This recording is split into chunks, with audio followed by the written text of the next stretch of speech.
The AeroVironment Switchblade is essentially a flying kamikaze drone with a warhead attached. The Switchblade comes in two variants, the 300 and the heavier 600. The more common 300 variant is a super portable machine. It measures 2 feet in length and weighs 6 pounds, and it launches from a tube using compressed air.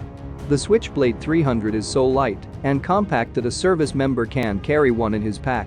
Easy to carry and easy to launch, the Switchblade 300 is proven valuable to troops engaging with long-range targets or seeking relief from enemy fire.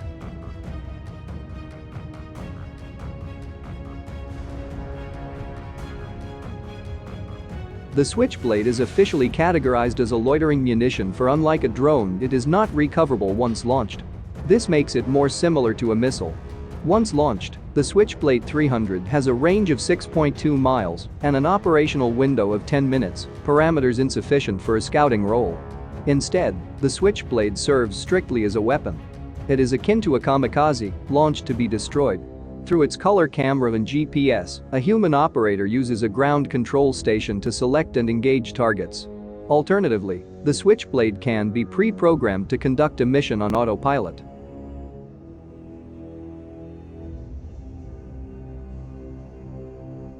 The Switchblade 300 is designed to deliver a precise blow with a small warhead equivalent to a 40mm grenade.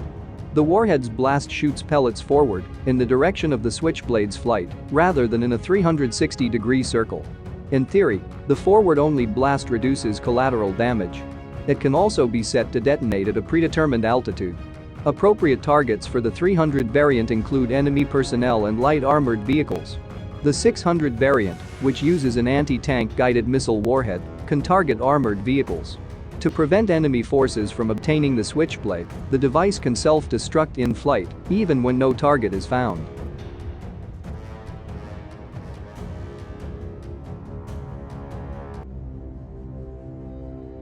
The Switchblade is the offspring of a mid-aughts DARPA program known as Close Combat Lethal Reconnaissance, or CCLR.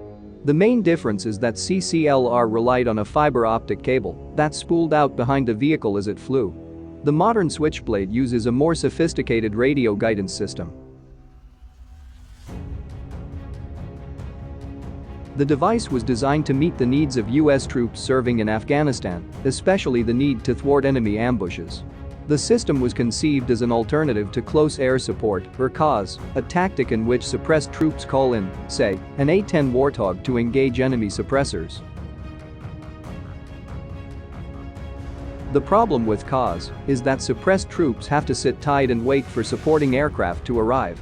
CAS is also expensive and prone to causing collateral damage. The Switchblade, on the other hand, is relatively cheap, designed to minimize collateral damage and capable of launching in moments. Of course, its single warhead is not as effective as a loitering A-10, but the tube-launched missile drone is a nice option for troops hoping to increase their survivability.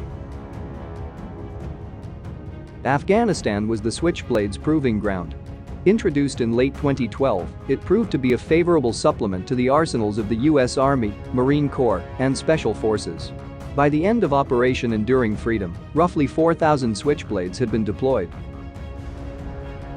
The Switchblade made headlines in March when the U.S. sent 100 tactical unmanned aerial systems to Ukraine as part of an $800 million weapons package.